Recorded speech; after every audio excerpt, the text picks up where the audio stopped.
there's a lot of smoke there. It's billowing, and there's a clear geophysical signature. So we're gonna stick some holes into that this summer.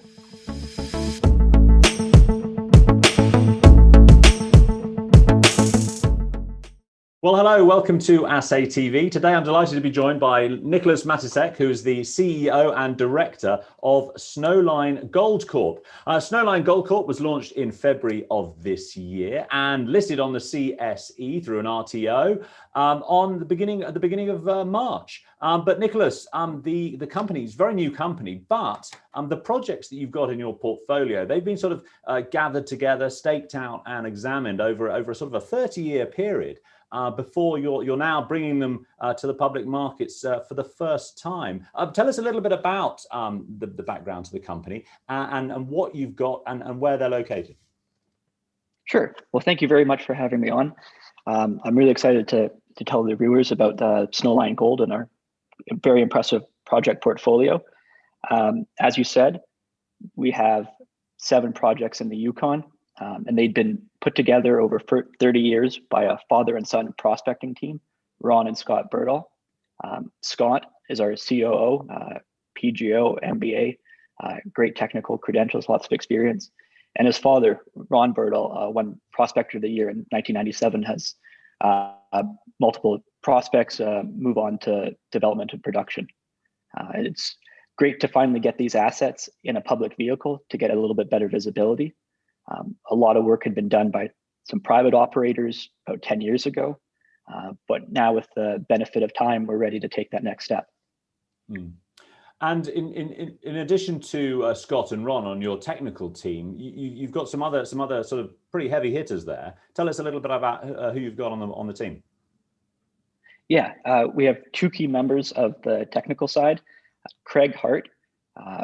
He's the head of the Mineral Deposit Research Unit at the University of British Columbia. It's a sort of academic technical body where majors come to figure out the problems with their deposits to create those models.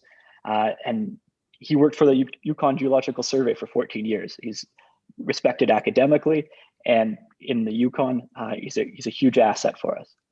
Joining Craig is Quentin Henney, who's had a long career in mineral exploration, sold Springpole to First Mining Gold.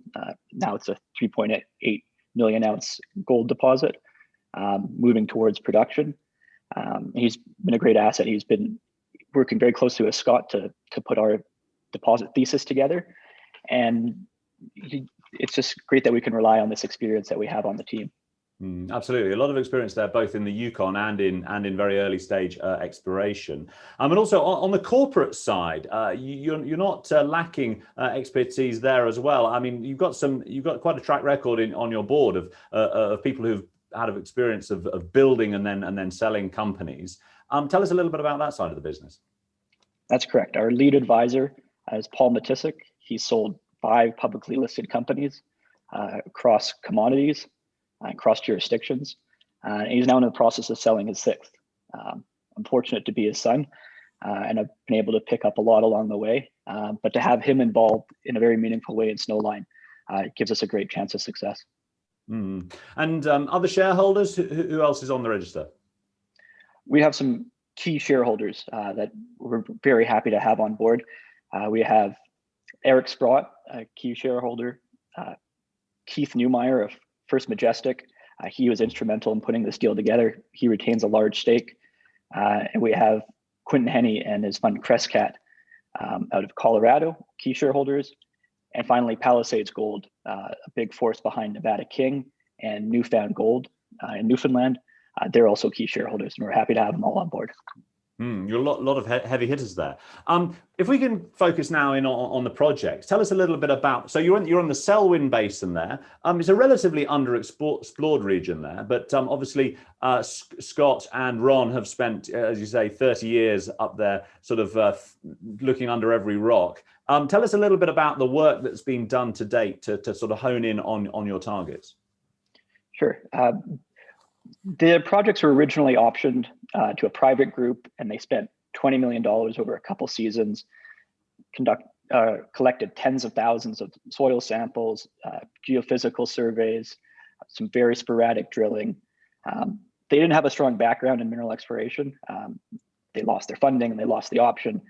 And now with the intervening couple of years, we're able to assess that data and really show up and aggressively explore this year. Absolutely. And what are your plans for drilling this year? We'll aim to be drilling by the mid to late summer at our Einarson and Rogue projects.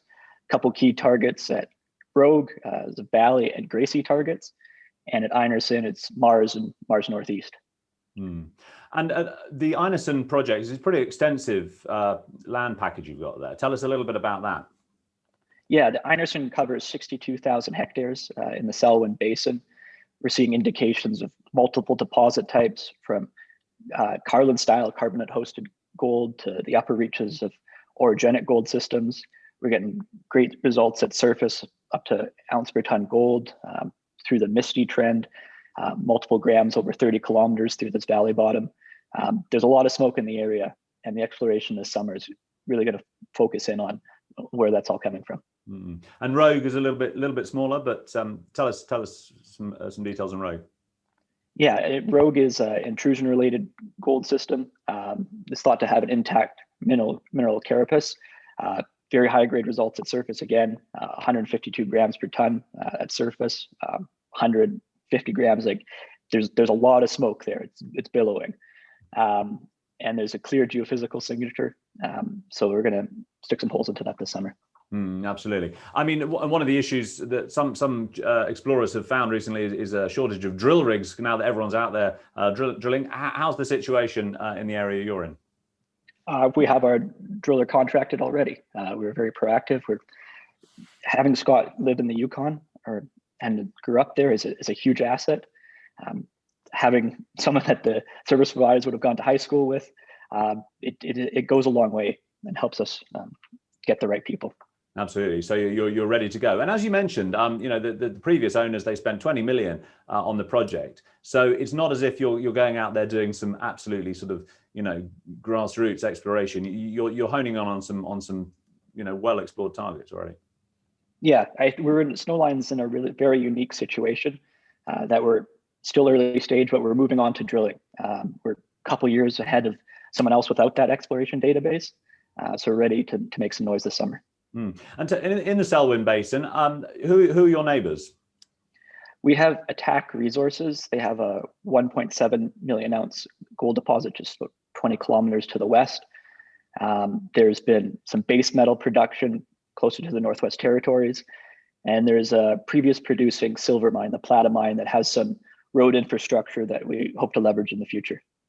So there's already been some gold mining there, but still plenty of unexplored and plenty of territory still to develop.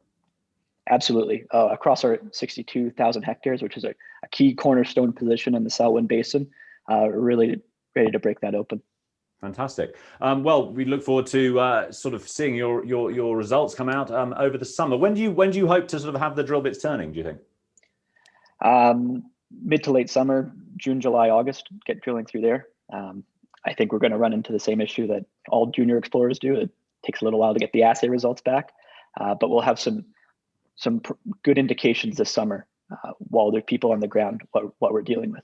Absolutely. Well, best of luck for the year ahead. A very exciting story there. Thank you very much for joining us this morning, Nikolas. It's my pleasure. Thank you very much.